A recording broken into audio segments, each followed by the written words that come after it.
Good morning. It's Wednesday, blog post day. Today's blog post is all about setting intentions and the fact that Greece is the word around here. And so today I thought I would pop in and talk a little bit about intentions and how they have become such an integral part of my life every day, really. I'm a massive fan of setting intentions, daily intentions, and they are firmly part of my morning ritual. They are very much entrenched, and it's something that I think about when I'm taking my morning walk with Bella without my phone. And they're also part of my Friday sunrise chicken right here on Joanna Frankham Coaching. So if you haven't been part of a chicken before, that's where I come live on Joanna Frankham Coaching on a Friday morning to watch the sunrise and have a chat about whatever's going on for the week, but also to set an intention for the coming weekend. And I love setting my intentions, but I'm not a fan of affirmations.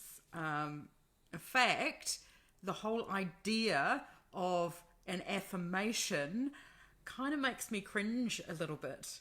It's a really uncomfortable feeling given the frequency with which the idea of affirmations are kind of thrown around in the wider health community. I wonder if you can relate to that. Does the idea of standing in front of a mirror, reciting positive statements, kind of give you the heebies? Does your brain throw up all the reasons that you are not the very thing that you are affirming while you are standing there reciting these affirmations? Because mine does. Mine comes up with all the reasons that I am not whatever it is that I should be saying that I am. So for me, an intention is kind of like a bridge between where I am now, where I am currently, and where I want to be. So it's kind of like a goal state, if you like. Whereas an affirmation is a declaration. It is something that is supposedly already true. And my kind of deeply cynical brain always seems to want to second guess affirmations. I'm not particularly good with absolutes. I always question the validity of the affirmation. And more often than not, they end up pissing me off. So they kind of have the opposite effect on how they're intended to work with me. So that's why I stick with intentions over affirmations. And as an aside, psychologists now believe that about a third of us are what is known as defensive pessimists. And a defensive pessimist uses this strategy of pessimism. It's kind of something that anxious people do. So if you're anxious, but like me, we use defensive pessimism to help us manage anxiety so that we can productively get through the day, if you like. I was talking about this with a girlfriend yesterday who's going through a hard time. And this defensive pessimism is it's a response that we use to navigate the world. So one of the ways that I deal with this is to set a daily intention. And my daily intention is a word or two to get my head around what I want to achieve for the day. I get my head in the game, if you like. And Greece is the word that pops up the most often when it comes to my intentions. And it's probably kind of a response to this defensive pessimism that I referred to. But what is this Greece word? So Greece is a portmanteau. It's a portmanteau that my partner suggested to me. I don't know whether you know what a portmanteau is. If you don't, it's when you join two words together to form another word.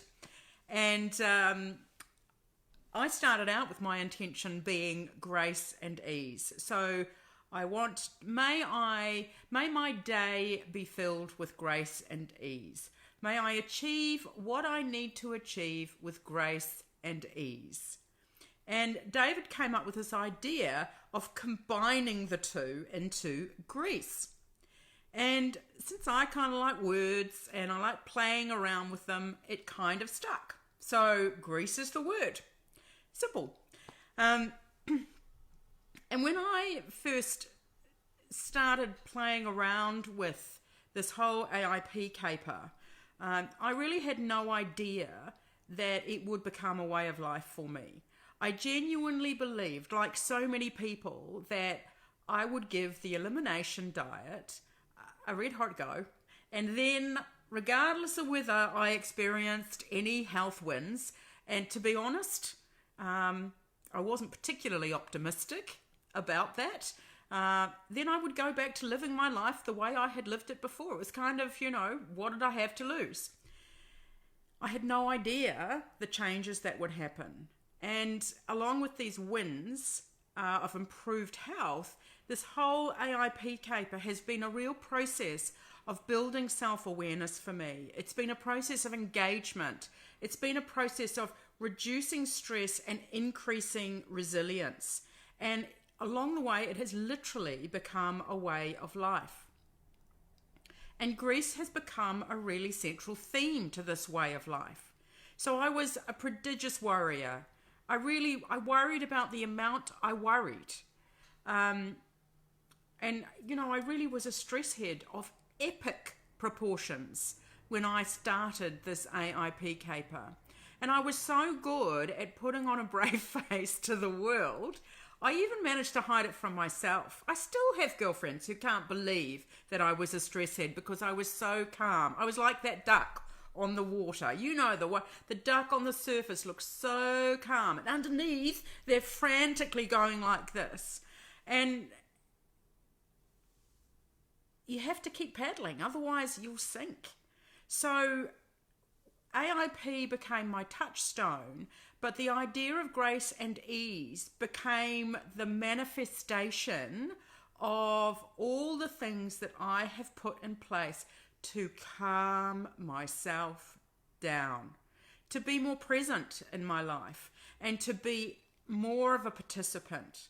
So, in this blog post, that's what I talk about.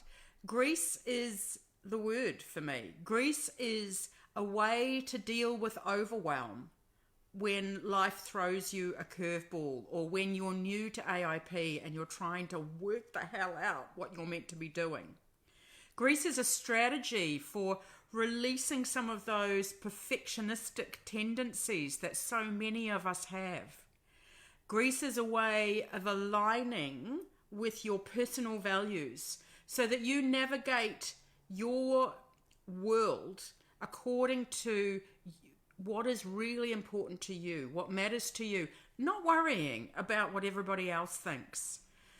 Grace is a way of ridding yourself of comparisonitis. Grace is a way of practicing so much more self-compassion. And this is where the intention piece comes in. May I live with grace and ease. Not I live with grace and ease. May I live with grace and ease. And Greece is a way of personalizing your health caper. Hello, Miss Tish. Nice to see you, sweetie. So, I don't know. Can you see why Greece for me is such a big part of all of the things that we encompass in this autoimmune protocol framework?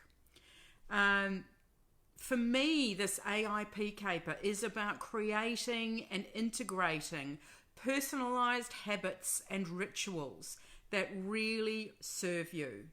And Greece is one of the ways that I can actually do that.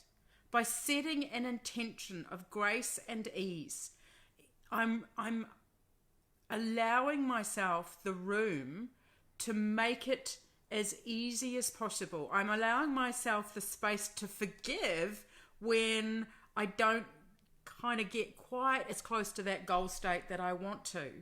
Greece gives me permission to do that. So I want to introduce Greece into the AIP lexicon. I want the hashtag Greece is the word to become part of all that we do to integrate frameworks into this healing caper to make it easier with grace and ease. So Greece is the word, girls, and I hope that you'll be part of that with me, and may you have a day that is filled with grace and ease. I'll see you on Friday for the Friday Sunrise Chicken, and we may come up with a different intention. Over and out from me. Bye.